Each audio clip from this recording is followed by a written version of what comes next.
Okay, so today we are going to do chapter 2. This is the second lecture in the fall semester. This is going to deal with chemistry, and we're going to quickly, as quick as we can, go through this because this should be a review of what you learned in biology courses prior to taking anatomy, or in another school maybe that you attended. Maybe you should have taken a biology course prior to taking anatomy and physiology. So this stuff should be relatively more of a review than it is learning it for the first time. Okay, so let's just take a look at basic chemical or chemistry ideas and definitions and things like that. So chemistry is the study of atoms and how those atoms interact with one another, and how those atoms can change or build up or break down and change their forms and things like that, right? So an element, okay, the first word we're going to look at here, an element, is the simplest form of matter to have unique chemical properties, right? So we have elements like hydrogen, nitrogen, oxygen, carbon, okay, all the way through the whole periodic table. Okay, elements have atomic numbers. Okay, so if we have a part of our periodic table and we look at carbon on the periodic table, the top number is going to be our atomic number. Okay, and that atomic number is going to tell us the amount of protons that is within the nucleus of this particular atom. Okay, the periodic table is arranged by atomic number, okay, in order 1, 2, 3, and going all the way up, and it goes across. So you'll have 1 through 10, and then 11, okay, through 20, things like that. Okay, elements are arranged by their atomic number, and they are represented by 1 or 2 letter abbreviations. So carbon is a 1-letter abbreviation. Something like silicon would be a 2-letter abbreviation. Something like cobalt would be 2 letters. Nitrogen, 1 letter. And notice that the first letter, if it is a 2-letter abbreviation, the first letter is always capitalized. The second letter is always lowercase. We do that so that we don't get confused, right? If we had carbon and oxygen next to each other in a compound, it would be capital C, capital O, or cobalt, capital C, lowercase o, is different, right? Same letters, but this is 2 elements, where this is only 1 element. So we need to be able to identify them. And that's why we use capitals and lowercase letters. Okay, 24 of those elements that you find on the periodic table, there are, hundreds of them on the periodic table. 24 of them have biological roles that we want to be aware of. Okay, 6 of those elements are going to be 98% of your body weight. And those are the ones that I drew up here: carbon, oxygen, hydrogen, and nitrogen. Okay, also calcium and phosphorus. But these 4 here, okay, we call it CHON, C-H-O-N. Those 4 are going to take up the majority of your body weight. Okay, calcium is going to be found very highly in the human or living things as well. Okay, and as well as phosphorus. Phosphorus is everywhere. That's where all of our energy comes from. Okay, and our cell membranes, okay, have phosphorus on them.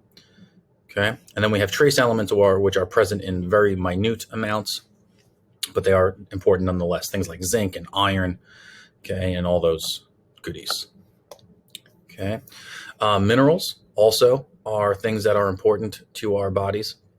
Minerals are inorganic elements extracted from the soil by plants and then passed through the food chain. Okay, so the plants take these minerals from the soil. We either eat the plants directly, or we eat animals that ate the plants directly. They constitute about 4% of your body weight. Okay, calcium and phosphorus make up about 3% of that 4%. Okay, those are minerals.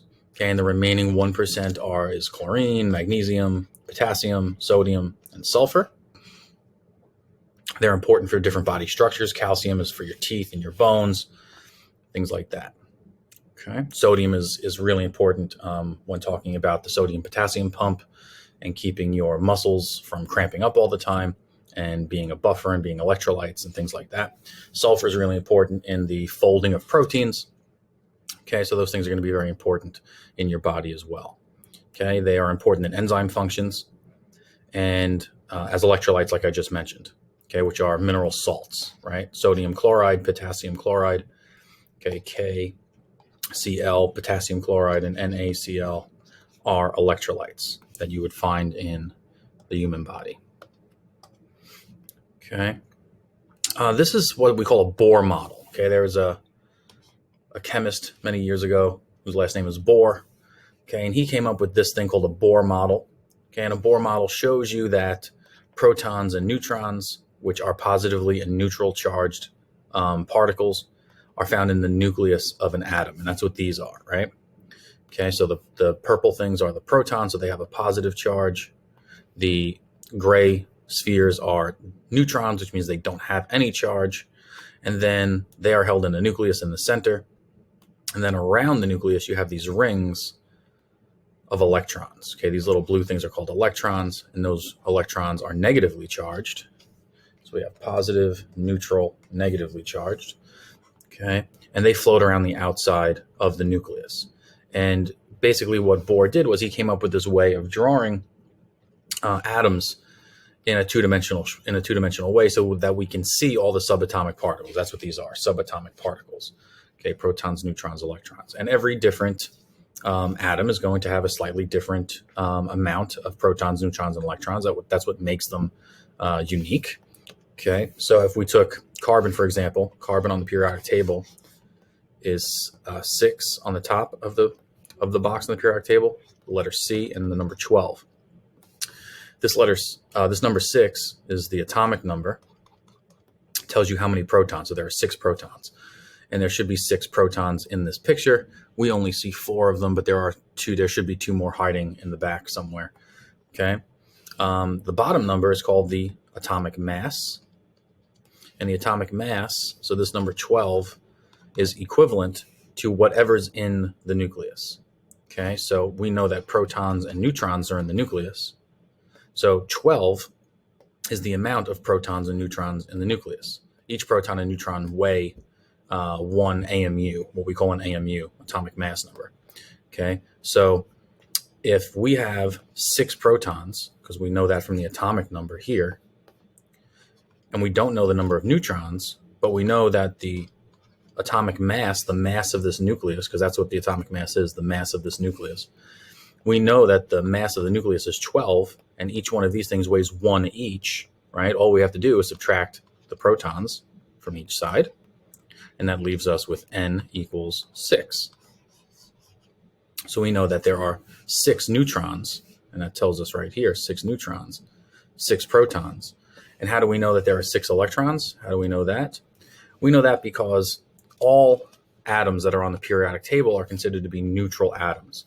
And when you have a neutral atom, that's an atom that has the same amount of positives as it does negatives, right? So if it has 1 positive charge, it has to have 1 negative charge, which will equal 0 charge, right? So if this thing has 6 positive charges, which we know because it has 6 protons, that means it must also have 6 negative charges in order to make it a 0 charge. So if you count the number of electrons, you got 1, 2, 3, 4, 5, 6. Okay. Now there are exceptions to this rule called ions, which we'll talk about in a moment. But all neutral atoms that you find on a periodic table are going to have the same amount of protons as they do electrons. Okay.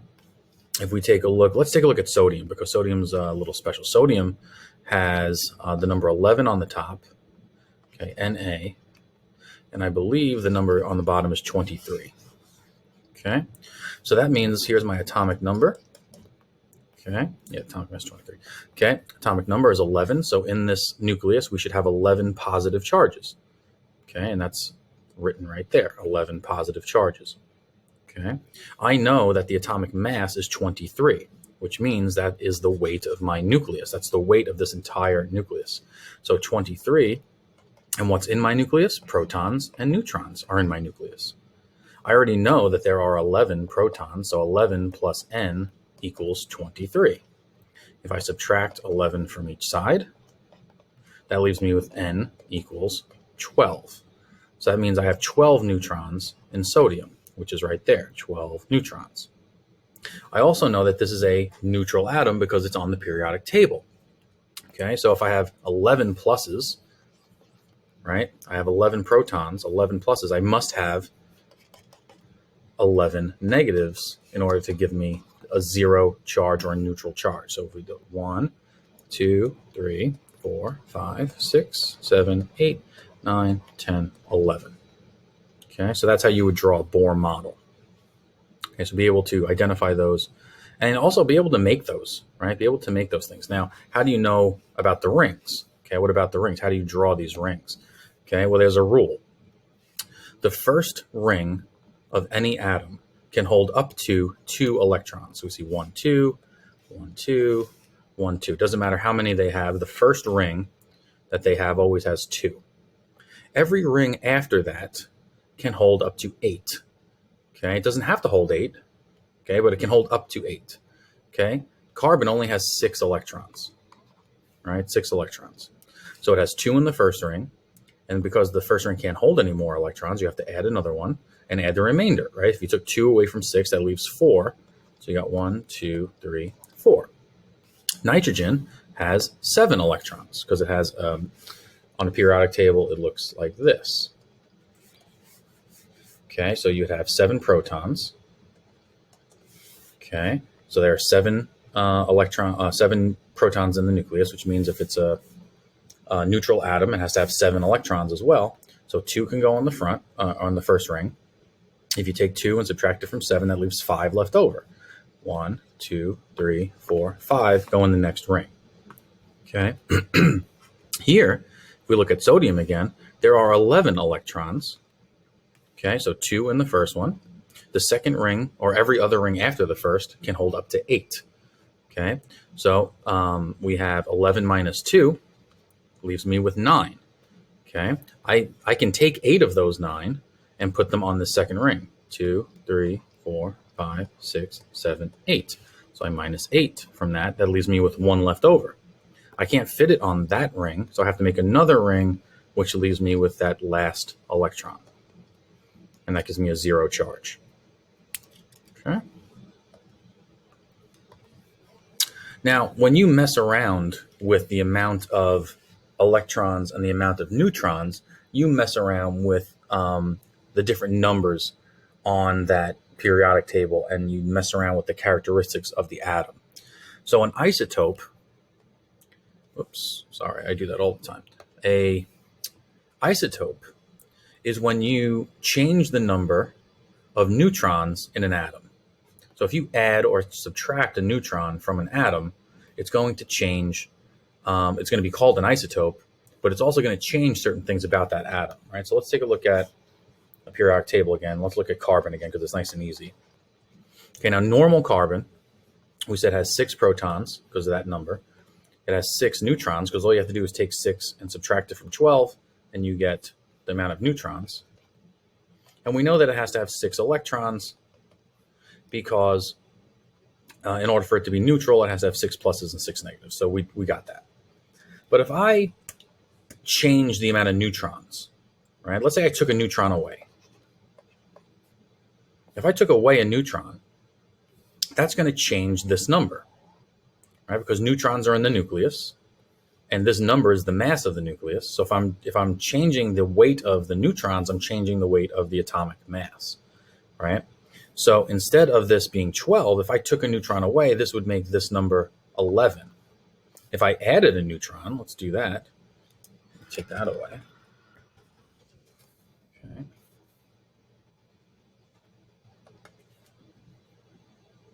Okay, if I added a neutron, if I did 6 protons, 6 electrons, 6 neutrons was my norm, and I added a neutron, made it heavier, right? Because that's going to make the nucleus heavier. That's going to not make this 12 anymore. That's going to make this 13. What if I added 2 electrons from normal? Normal was 6, but I added 2. I added 8. What's 8 plus 6? Okay, the new mass of this atom is going to be 14. Okay, so that's what an isotope is. Now, why is that important? It's important because when you mess around with the natural weight or mass of a nucleus of an atom, you make it unstable. And an unstable atom is called radioactive. And something that's radioactive gives off radioactive energy, which could lead to things like cancer if you're exposed to it, right? That's what nuclear power is really. Nuclear power is using isotopes, things like this, that have tons and tons of energy to boil water, to run a turbine, to make electricity, okay? It's clean as far as waste goes, but if you don't dispose of the isotope very well, the isotope can harm living things. Okay, so here's an example of isotopes. Here's hydrogen, and this is normal hydrogen. Okay, and then if we add, normal hydrogen doesn't have a neutron; it has a proton. Okay, hydrogen is 1H1. Okay, so it has one proton. We know that. Okay, it has one electron. We know that because if it's one, positive one and negative one have to equal 0. If you subtract 1 from 1, you get 0 neutrons. Okay, 0 neutrons. So normal hydrogen does not have a neutron. Okay, it just has this proton. Here, this is a isotope of hydrogen where it has gained a neutron. This is a neutron that it doesn't normally have. So its atomic mass, okay, goes up. Okay, its atomic mass goes to 2. Okay, for one proton, one neutron, that gives us an atomic mass of 2. If we added 2 neutrons, okay, that's another version, another isotope of hydrogen. You can have multiple isotopes of atoms. That'll make this atomic mass 3. And that's what these numbers are for. See the 2 above the H and the 3 above the H here? That 2 and that 3 are telling you that the new atomic mass, that new bottom number on the bottom of the square, instead of it being 1, which is normal, it would be 2 in this case, or 3 in this case. Okay? Because you have to count each one of these as 1 AMU. It's called a atomic mass unit. So this would be 1 AMU, this would be 2 AMU, 1 AMU, 2 AMU, 3 AMU. And that's why you have the mass difference. Okay. Isotopes, radioisotopes. Isotopes give off radiation. Like I said before, they are unstable. Okay, every element has at least one version of this. Okay, we just saw hydrogen had 3 versions, but every element has at least one. Not all of them have 3. Okay, examples of radiation. Okay, ultraviolet light, X-rays, things called alpha particles, beta particles, gamma rays. These are all examples of radioisotopes. Okay, we talk about half-lives of radioisotopes, which is the time required for 50% of that particular atom to decay to a stable state over time. Okay, so certain things decay faster than others. Okay, carbon is going to decay a lot faster than something like uranium. Okay, something like that.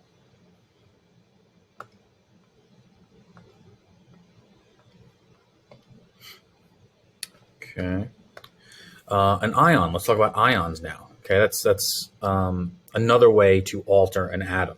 Okay, so there are 3 things we talked about. We talked about protons, electrons, and neutrons. Protons, neutrons, electrons. We saw what happens when you mess with the neutrons. Okay, when you mess with the neutrons, we create isotopes. You're not allowed to mess with protons. Okay, if you mess with a proton, it changes the entire atom. Right? If you have 6C12 for carbon, and you added a proton to this and made it 7, this is no longer carbon, it's now nitrogen. Okay, so you really can't mess around with protons, but you can mess around with neutrons, right? This could be carbon with a lighter mass, okay? And it would remain carbon even though you took a neutron away or added a neutron. It would just be heavier or lighter, okay? You can't really mess around with the neutrons, but you can mess around with the electrons, okay? And that's what an ion is. An ion is an atom that has lost or gained an electron. Okay, some atoms like to lose electrons, some atoms like to gain electrons, and we have names for them. An anion likes to gain electrons. And an anion likes to gain electrons. So if there's an atom out there that likes to gain electrons, we call that an anion. If you gain electrons, you're becoming more negative, right? So if I have carbon, we know carbon has 6 electrons. If it gained an electron, it would have 7 electrons, which means it becomes more negative, right? Because these are negatively charged particles. It has 6 negatives now. Now it has 7 negatives. It becomes more negative. Okay. A cation loses electrons. Okay. So again, if carbon normally has 6 electrons and it goes to 5 electrons, it has lost an electron and has become a cation. Okay, and it becomes less negative, right? If you have 6 negatives to start and you have 5 negatives now, you have become less negative. Okay. Ions with the opposite charge are attracted to one another. Okay, that's just nature. Opposites attract, and nature wants to have a neutral charge. Nature doesn't want to have charges.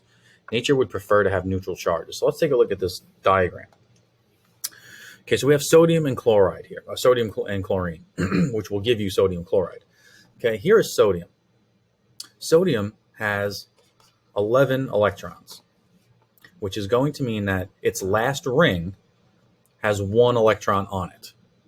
Okay. Over here, chlorine has 17 electrons.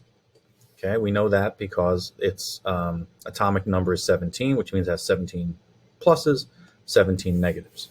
If you do the Bohr model for chlorine, excuse me, what you'll notice is that when you do the 17 electrons, you do 2 in the first shell, 8 in the second shell. Okay, that gives you 10, and then there's 7 left. You'll notice that there's 1 space left on chlorine. Okay, there's 1 space left here, and there's 7 spaces left here that you could fill, right? Because you can fit up to 1, 2, 3, 4, 5, 6, 7. Okay, there are 8 spaces total, right? And this has 1 electron on it, so that means there are 7 spaces left over. 1, 2, 3, 4, 5, 6, 7. There we go. Okay, this one has 7 electrons on its outer shell and 1 space. So here's a little hint for you. Atoms don't like to have empty spaces on their rings. Okay, and that's why this whole thing happens. Okay, atoms don't like to have empty spaces. So all this atom has to do is gain an electron, and it has a full outer shell. Right? So this atom is so close to having a full shell. All it needs is 1 extra little electron. Is that too much to ask? Right?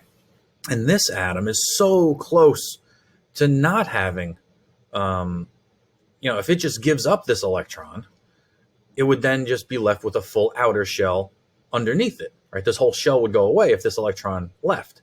So this atom is dying to get rid of this electron, and this atom is dying to take an electron so it can fill up, right? Because what's easier? Is it easier to gain 1 electron or lose 7, right? It's easier to gain 1 than it is to get rid of 7 of them, right? So this atom, sodium, really wants to lose an electron. This atom, chlorine, really wants to gain an electron. So that's what they do. When they are in close proximity to each other, the sodium will give up its electron to chlorine. And that causes a bond between these 2 ions that we call an ionic bond. It's a pretty weak bond, though. Okay, and we'll talk about bonds a little bit later, but that bond is pretty weak. You can break that by just putting this in water. What is this called? Sodium and chlorine bonded together. We call that sodium chloride. That's salt, right? And all you have to do is put salt in water, and it breaks up sodium and chlorine into its parts. Okay. Okay, an electrolyte, you've all heard the term, so we should definitely mention it. Electrolyte is a substance that ionizes in water and forms solutions capable of conducting electrical current. So salts are electrolytes. Okay, so sodium chloride, NaCl, whoops, again I did it. Okay, NaCl, when you put it into water, breaks up into Na plus, Cl minus. It breaks up into its ions. And because of this, this solution can now conduct electricity. That's why you don't want to be in salt water in a rainstorm or in a lightning storm. Okay, not very good place to be. Okay, electrolyte importance. Electrolyte balance is one of the most important considerations in patient care. Okay, if your electrolyte balances are out of whack, okay, that can lead to things like heart attacks, okay, comas, and all types of things you don't want your body to have to deal with. Okay, some other chemicals and atoms or molecules are things called free radicals and antioxidants. You've heard of these things, right? They are basically opposites of one another. Free radicals are really bad. Okay, these are short-lived particles with unusual numbers of electrons. They can be produced by normal metabolic reactions in your body. They can also be produced by radiation, by isotopes, and certain chemicals can also cause them to be produced in your body. All right, so if you eat certain foods, those foods can cause your body to produce free radicals. Okay, These free radicals, what do? They trigger reactions that destroy molecules. Okay, they can cause cancer, they can cause death of heart tissue. Okay, they can cause aging. Okay, so we don't want free radicals, right? We want to get rid of free radicals. What helps us to get rid of free radicals? Antioxidants. Okay, antioxidants are chemicals that neutralize free radicals. Okay, selenium is an antioxidant, vitamin E, vitamin C, carotenoids. Okay, these are all antioxidants that you can get through your diet. Okay, red wine has tons of antioxidants. That's why people say you should drink a glass of red wine every night once you are of legal age to do so. Okay, molecules and compounds. These are just very simple definitions that we want to know for chemistry. A molecule is a particle composed of two or more atoms. So if you have H bonded to H, that is called H2. That is a molecule. Two atoms bonded together. A compound is a molecule that's composed of two or more different elements, right? So water is a compound, two different elements, H and O. Okay, and it's two or more atoms. Okay. We have things called structural formulas and molecular formulas. Okay, molecular formulas identify the elements and how many atoms are present. So that's what I just drew. H2O is the molecular formula of water, right? It's H, how many H's? Two of them. And O, how many O's? Just one. You don't have to write the one. It's kind of implied. So you don't have to write the one there down there. Okay, but if you had like carbon dioxide, so CO2, that means there's one C because you don't have a number beneath it. That means there's just one of them. And you have two oxygens. Okay, if you have hydrogen peroxide, H2O2, that's two H's, two O's. Okay, then you have the structural formula, which identifies where these atoms are in relationship to one another. So if you were to draw water, instead of writing its molecular formula, you wrote its structural formula, it would look like this. There's an H, there's a central O with H's bound to it at certain angles. Okay, isomers. Okay, an isomer is a molecule with identical molecular formula, so this is the same. Okay, but the arrangements of the atoms in its structural formula are different. So if we take a look at this picture, okay, we have ethanol and ethyl ether. Okay, these are two completely different compounds. Okay, here is the structural formula, which you can see is very different. Okay, here you can see, well, first let's take a look at the molecular formula.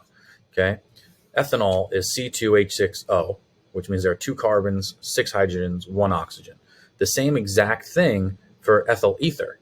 Okay, the exact same combination of atoms and elements, but because they're put together in a different way, okay, they give you different structures. Okay, the formulas are going to be different because this structure is going to dictate how you write the structural formula. Okay, it all depends on what is bound to what, which tells you what letters to put in what order. Okay, this O here is attached to this H, and we can see that right there. This O is not attached to this H, right? And we see that there. Okay, so that's why we have, those are called isomers. Okay, molecular weights. Okay, when you want to figure out how much a particular molecule weighs, you do so very easily. Okay, so here's glucose. Glucose is a sugar. Oh, I did it again. We should play a drinking game with that every time I do that. Okay, glucose is C6H12O6. So that means we have 6 carbons, 12 hydrogens, 6 oxygens. Okay, the way you count how much this molecule of glucose weighs, this is just sugar, right? If we wanted to weigh one, molecule of sugar, one molecule of glucose, we would take the amount of atoms we have. So in this case, it's 6 carbons, 6 carbon atoms. How much does carbon weigh, right? Carbon is 6 on the is 12 on the periodic table. So that's where we get that number 12 from, right? So it's 6 atoms of something that weighs 12 AMUs, atomic mass unit. Okay, and we multiply it together. 6 times 12 gives me 72 AMUs. Then we take the next atom. There are 12 hydrogens. Hydrogen has a weight of 1. Okay, so 12 times 1 is 12. oxygen, which is 8O16. Okay, we have 6 oxygen, so 6 O's times 16 AMUs, which is how much it weighs. 6 times 16 is 96. And then all we have to do is add those totals up for each of the atoms in the glucose. And 1 molecule of glucose equals 180 atomic mass units. Okay, so you would do that for any, you can do that for water too, right? You would take 2 hydrogens, right? You would take 2 H's times 1 is 2, and then 1 oxygen at 16, and 1 molecule of water is 18 AMUs. Pretty simple. Okay, chemical bonds. We talked about chemical bonds very, very briefly a minute ago when we talked about ionic bonds. Okay, chemical bonds are what hold atoms together within a molecule. Okay, so there are 3 basic bonds that I want you to know. I want you to know ionic bonds. I almost did it again. I want you to know ionic, which we just talked about, covalent, and hydrogen. We're not going to talk too much about van der Waals forces. That's more for a chem course. Okay, but an ionic bond is an attraction, like we just said, between a cation and an anion. Okay, it's a negative charged particle and a positively charged particle that attract each other. Na plus Cl minus, they attract each other. This is a -1 charge, +1 charge, and a -1 charge. When they combine, they give you a neutral charge, right? You don't have to write the 0 there because it's assumed. Okay, but it gives you a neutral charge, and that's what an ionic bond is. A covalent bond, that's when atoms share electrons. They're not just giving it up, right? Na gave up its electron to Cl, which took it. In a covalent bond, these are much stronger bonds. And the reason they're stronger is because they're actually sharing electrons. It's like holding hands instead of just giving up. It's like if you just gave your phone to the person next to you, you no longer have your phone. Okay, you're bonded together by the fact that that person has your phone, but there's no other physical bond, right? With covalent bonds, it's like you and the person next to you are holding hands with one another. Okay, that is a much stronger bond than the ionic version of that. Covalent bonds can come in a couple of different versions. You can have a single covalent bond where 1 electron is shared, or you can have a double bond where 2 electrons are shared. So instead of just holding one hand with the person next to you, you're holding both of their hands with both of your hands. And in covalent bonds, you can actually have triple bonds too, where you would share 3 electrons with the other one. So here, take a look at a covalent bond. So here is a covalent bond between 2 hydrogen atoms. So here's my hydrogen. I have my 1 proton and my 1 electron. There are no neutrons. But this can hold, this outer shell, the first outer shell of any atom can hold 2 electrons, right? So there's an empty space here. This atom is the same thing. This is another hydrogen atom. So it can hold 2 electrons, but it only has 1, so there's another empty shell. This hydrogen doesn't want to give up its electron because then it won't have any rings. And this hydrogen doesn't want to give up its electron because it won't have any rings. So instead, what do? They share. Okay, they hold hands with one another. And this is a very strong covalent bond. Okay, here's a double bond. Here's an example of a double bond. Okay, or it's actually 2 double bonds, right? So here's an oxygen atom and an oxygen atom and a carbon atom. So this is carbon dioxide. Okay, this carbon atom has 4 electrons on its outer ring.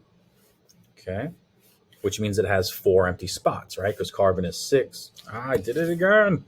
This carbon is 6C12, which means it has 2 in the first ring. It has 4 in the outer ring. So that means there are 4 empty spaces, right? Oxygen has 8 electrons.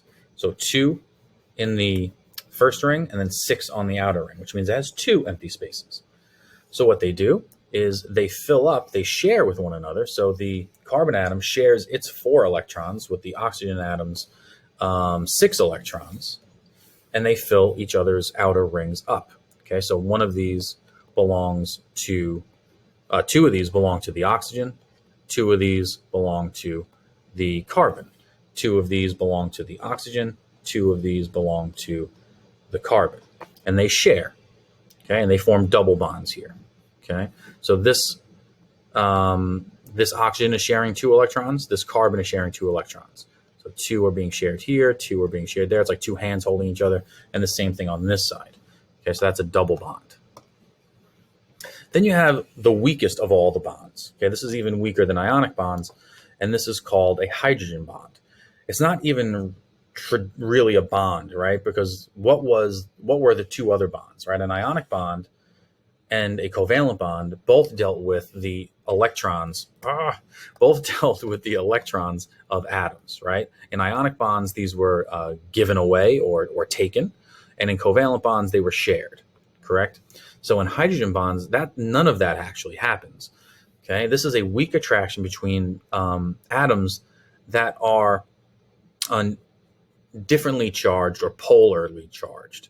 Okay, they have slightly different positive or negative charges on either end of them, and that creates something that we call a hydrogen bond, like a magnet. It's basically like a little tiny magnet. So if we take a look at the picture, okay, a water molecule, just by its nature, is called polar. Okay, water is polar. And anything that's polar means that it has opposite ends, right? The world is polar, right? A magnet is polar. A magnet has plus on one side, negative on another side. That's what a polar means. When someone's bipolar, they have two completely different attitudes, right? They could be angry one time and very sweet the next minute, right? They're bipolar, okay? This is a molecule of water. That's one molecule. Here's another molecule, another molecule, another molecule, another molecule, right? H2O, right? H2O, H2O, H2O, H2O, okay? Water by its nature is polar. So we see the O has a negative charge. You can see that there. And the H's have positive charges. So just by nature, water is like a little magnet. It has a positive end on one side and negative end on the other. If you put two magnets in the same place with each other and you put the positive end of a magnet next to the negative end of another magnet, what happens? They are going to want to attract to one another, right? They're going to want to touch one another just because of magnetic forces. And that's what's happening in this diagram. The negative end of this water is attracted to the positive end of this water, and they form this attraction, which is drawn by dotted lines. Okay, the negative end of this water is attracted to the positive end of this water. The positive end of this water attracted to the negative end of that water. And this would keep going. You can keep drawing this over and over again. You can have that over here. Okay, you can have another one over here. Okay, you can just keep drawing and drawing and drawing this. But it's drawn with dotted lines for a reason. Covalent bonds are drawn with solid lines. If we go back, let me go back real quick to this picture. Notice these solid lines? All of these solid lines are covalent bonds. Okay, all covalent bonds and ionic bonds are going to be drawn with these solid lines. Hydrogen bonds, however, are always going to be drawn with dotted lines because they're very weak. They're not actual shared or given away electrons. They're just weak magnetic attractions. Okay. Mixtures. Okay, mixtures are substances that are physically blended but not chemically combined. Okay, bodily fluids are complex mixtures of chemicals. Okay, water has a lot to do with that. Most mixtures in our bodies consist of chemicals dissolved or suspended in water, and we are about 50 to 75% body weight. And that all depends on your age, your sex, your fat content, and so on. Oops. Okay, going back to water, it's very important that we understand the properties of water. And these are the main properties of water. Okay, and we have to know these. Water has something called solvency. Okay, what that means is that things have the ability to dissolve in it. Okay, not everything has very good solvency, but water, a lot of things on planet Earth are able to dissolve in water. Okay, most things are. Okay, number two, water is cohesive. Okay, water has the characteristic of cohesion, which means it can cling to itself, right? Cohesion means it can cling to itself. If you've ever seen the water run down a window or a windshield on a car, you notice that it doesn't just go in a straight line. It actually almost searches out other water droplets, right? The water doesn't just go straight down on a window. It'll go back and forth and combine with other water droplets to create bigger water droplets. That's what cohesion is. So water can stick to itself. Adhesion means that water likes to stick to other things. If you took a wet sponge and threw it at a wall, the wet sponge would hit the wall, then hit the floor, but you would notice something on the wall where the sponge hit it. There would be water left behind, right? So it adheres to other things very well, okay? Unlike mercury. Like mercury sticks to itself, right? But mercury doesn't want to stick to other things, okay? Mercury tries to get away from other things, okay? Water can be chemically reactive, which means it has the ability to participate in chemical reactions. Okay, we can see water being produced by chemical reactions. We can see water as a waste product. We can also see water being a part of chemical reactions, like in photosynthesis with plants. Water also has thermal stability. Water has the ability to stay liquid at a very, very large range of temperature. Okay, there's not much things on planet Earth that can stay a liquid between 0 degrees Celsius and 100 degrees Celsius.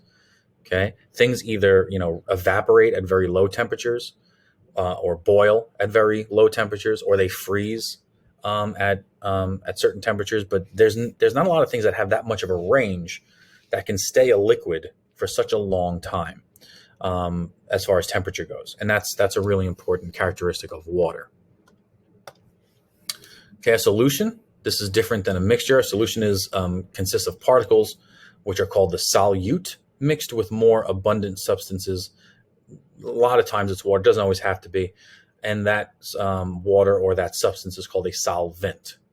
Okay, so if you have a glass or a beaker, almost did it again. If you have a beaker of water, okay, here's a beaker of water, and you put sugar in it, you put glucose in there.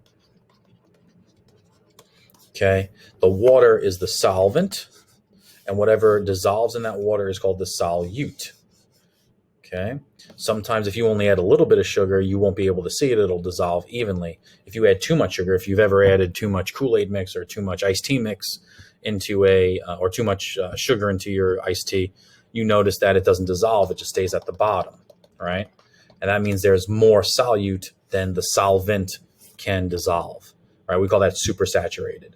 Okay, not everything is dissolved in water. Some things can be dissolved in fat, right? So if you have oil, okay, and you put in certain vitamins like A, D, E, or K, these things are soluble in oil. They will dissolve in oil. So the oil would be the solvent, and the vitamins would be the solutes. Solutes can be gas. Okay, they could be oxygen, carbon dioxide, things like that, bicarbonate acid. Okay, they could be solids like glucose and vitamins, or they can be liquids. Right? You can add two liquids together, and they can become solute and solvent. Okay, let's talk about pH. Okay, pH, we all heard the term pH, especially if you have a pool or if you've ever had fish. You might have had to deal with the pH of the water of those two particular things. But pH is everywhere around you. It's going to be part of your everyday life. Okay, an acid is something that releases protons, and we call H plus a proton because how many protons does H have? It only has one. So we basically call H ions protons, right? So acids release protons in water. Bases accept protons in water. So when you see something that has H in it, HCl, okay, that means that it's more acidic than it is basic. Okay, so HCl is hydrochloric acid. A base tends to have OH bound together, which we call an OH ion. Okay, so like NaOH, that is sodium hydroxide. Okay, this is called a hydroxide or a hydronium ion. Okay, hydronium ion. So that would be a base. This would be an acid. Okay, the way you measure acid, we measure it on a scale called the pH scale, where 0 is the most acidic, 14 is the most basic, 7 is called neutral. Okay, and basically all this is it's a ratio, right? It's a ratio of hydrogens to hydroxides or hydronium. Okay, it's a ratio of H pluses to OH minuses. Okay, now if you have, let me just erase this real quick and draw that again. So it's a ratio of H plus to OH minus. if I have more OH, if I have more H than I do OH, we call that an acid. If I have more OH than I do H, we call that a base. If I have equal amounts H and OH, we call that neutral. Now look, now this is what is the most neutral compound on Earth? Water, right? What is water made of? H2O, right? Take a look at this. If I have the same amounts of H and OH, what do I have? H1, H2, and an O. H2O. That's what neutral is. Okay. pH is going to be really important when we're talking about our blood. Our blood has to have a certain pH. Our stomach acids keep our digestive system at different pHs. Okay, it's going to be very important that enzymes stay at specific pHs, okay, in the body. All right, so that's something to be aware of. This is a pH scale with some modern things on it. Okay, we see hydrochloric acid really low on the pH scale. So the pH scale, like I said, goes from 0 to 14. The closer you get to 0, the stronger you get as far as acids. The closer to 14, the strongest bases. And as you get to 7 in the middle, they get weaker, right? So these acids get weak as it gets up to 7. These bases get weak as they go down to 7. Okay. So you got oven cleaners, really strong bases. Ammonia is a really strong base. Bleach. Eggs, not so much. Okay. So they get more down to neutral. They're less harmful to you. Okay, here, hydrochloric acid, really harmful to you. Lemon juice is a pretty strong acid. Wine is a really strong acid. Vinegar. Okay, then you get less and less dangerous with breads and coffees and milks until you get to the middle where you have water. Okay, chemical reactions. This is when atoms either combine or break apart and become different things. Right, so there are 3 major chemical reactions in the human body or in biology in general. Okay, we have decomposition reactions, we have synthesis reactions, and we have exchange reactions. Those are the 3 major types. Decomposition reactions break things down. So you're taking a large molecule, you're breaking it up into smaller molecules, and you're decomposing it. So an example of that would be like a protein being broken down into amino acids. Okay. You have synthesis reactions, which are the exact opposite of decomposition reactions. It's when you take small things and you build them up into a larger thing. So if we did this backwards, we would say if we took amino acids and we put them together, that gave us a protein. If we have an exchange reaction, all we're doing is we're taking compounds or molecules and we're rearranging what's bound to what. So here A and B is bound to each other, C and D are bound to each other. When we put them into an exchange reaction, they swap atoms. Right? A is now bound to C, B is now bound to D. All we've done was rearrange the atoms instead of building up or breaking them down. We've rearranged them. So we still have the same size, right? So we have 2 atoms here, 2 atoms here. We end up with 2 atoms and 2 atoms. It's not like we ended up with 4, right? It's not like we added 2 and 2 and got 4. Or we had 4 and broke it down into 2 and 2. Okay, it's just a swap of atoms. Okay, an example of that would be hydrochloric acid being made into sodium bicarbonate. Okay, that is something that happens all the time in the body. It's called a buffer system. Okay, it goes from something that's very acidic to something that's somewhat basic. Okay, now when you look at chemical reactions, we have things on the left-hand side. We have these arrows, and the arrow means yield, right?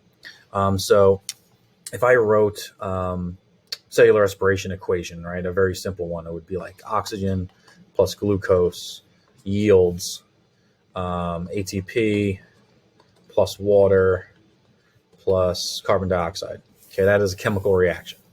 Okay, if I were to name some of these things, anything on the left-hand side of the arrow, anything over here are going to be my reactants. They're on the left side of the arrow. And anything that comes after the arrow on the right-hand side are my products. Those are the things we made, right? We're going to take these things, they're going to react together, and they're going to give us some product. They're going to change and become some product. So it doesn't matter which one of these 3 it is. All of them are the same, right? The reactants here is this protein. The products are the amino acids. Here, the reactants are the amino acids. Here, the product is the protein. Okay, A, B, C, D is the reactants. A, C, B, D is the products. Okay. We're moving along. So here's just visual examples of it. Okay, a starch which is a very large molecule, can get broken down into smaller molecules. That's called a decomposition reaction. Here's the opposite. Small amino acids can get built up into large proteins. Okay, that's a synthesis reaction. Here's an exchange reaction where the atoms kind of swap atoms with another compound. Okay. The rate of reactions, what that means is how fast does this occur? Okay, how fast do these reactions actually happen? The rate of a reaction can be altered if you do certain things, right? If you increase the amount of reactants you have, you will increase the products that you get, right? If you increase your temperature, you will typically change the rate of how these reactions occur. If you go too high on the heat, you can stop the reactions. If you get too cold, it could stop the reactions. But if you get to that right reaction temperature, it can increase the amount of product that you get. And also the last thing is a catalyst present. And we're going to talk about catalysts a lot more once I get to proteins towards the end of this lecture, or even in the second half of this lecture. A catalyst is a biological chemical that speeds up reactions. It's like if I gave you a can opener, if I gave you a can of soup and I told you to open it, okay, it might take you a little while to open it. But if I gave you a can opener, which I'm going to mangle a picture of a can opener, that's my can opener. If I gave you a can opener, it would speed this reaction up, right? The reaction would be you opening the can. This is a catalyst that helps you to open that can faster. Okay. Okay, the terms metabolism and catabolism. Okay, the term metabolism refers to all the chemical reactions in your body, the sum of all the chemical reactions. But you can break metabolism up into catabolism and anabolism. Okay, so when things break down, when you take a starch and you break it down into glucose molecules, that is a decomposition reaction. You're taking a large molecule and breaking it up into smaller molecules. That is catabolism. They release energy. Okay, these types of reactions release energy. Okay, we call anything that releases energy exergonic. Ex means exit. Exergonic. Okay, here we're breaking bonds, specifically covalent bonds, and we're producing smaller molecules. Anabolism is the opposite of catabolism. Okay, this is the synthesis reactions. This is when you take glucose or you take amino acids, these small things, and you produce larger things, like in this case starch, which is a much larger compound. Okay, that stores energy. When you put things together, we're storing energy in this case. Okay, we call them endergonic. En means enter. Okay, so energy is entering these molecules, and we call that a synthesis reaction. This typically requires energy to do, right? This won't happen on its own. This usually requires some type of energy for that to happen. Okay. Example is a production of a protein or fat. I happen to pick production of a starch here, but it's the same thing. Okay, and these are linked. Catabolism and anabolism are inseparably linked, and that's why we call it metabolism as a whole, right? So all of the decomposition reactions, all of the synthesis reactions that happen in your body combined are called metabolism. Okay. Next thing we want to talk about is the idea of organic chemistry. Organic chemistry deals with the study of compounds that contain carbon, and these are the four major carbon atoms that we want to discuss in organic chemistry, because they are going to have the impact on living things: carbohydrates, lipids, proteins, and nucleic acids. Okay. We call all four of those things, carbs, proteins, lipids, nucleic acids, we call them macromolecules. And a macromolecule is a very large molecule with a high molecular weight. They are called polymers, which means they are made from smaller things. Okay, a monomer would be something like an amino acid. A polymer, if you put a whole bunch of amino acids together, gives you the polymer protein. Okay. The idea of how you join amino acids together, so say you take an amino acid and you add it to another amino acid to give you a protein, That is called polymerization. Okay, when you take two small compounds and you add them up to make a large macromolecule, that's called polymerization. You took two monomers and you created a polymer. Okay, poly means many, mono means one, right? So this is a monomer, this is a monomer, this is a polymer. Okay, so here's an example. Starch is a polymer of 3,000 glucose monomers. So if you took glucose, if I wrote glucose 3,000 times and added them up, that would give me starch. Okay, it's like taking 3,000 little Legos and building them up into a big wall. The 3,000 individual Legos are glucose. The one big wall is the starch. Okay. How do we put them together, right? So Legos just snap together, right? We line up the little pegs and they snap into one another. That's not how monomers get turned into polymers in real life, okay? We do this through something called dehydration synthesis, okay? Dehydrate means to remove water, remove, hydration, water, synthesis. So we're putting things together. Synthesize means to put together by removing water, okay? And the opposite of dehydration synthesis, that's how you put things together. The opposite is hydrolysis. Hydro means water. Lysis means to break. Okay. And if you add water, it'll break something. So let me see if I have an actual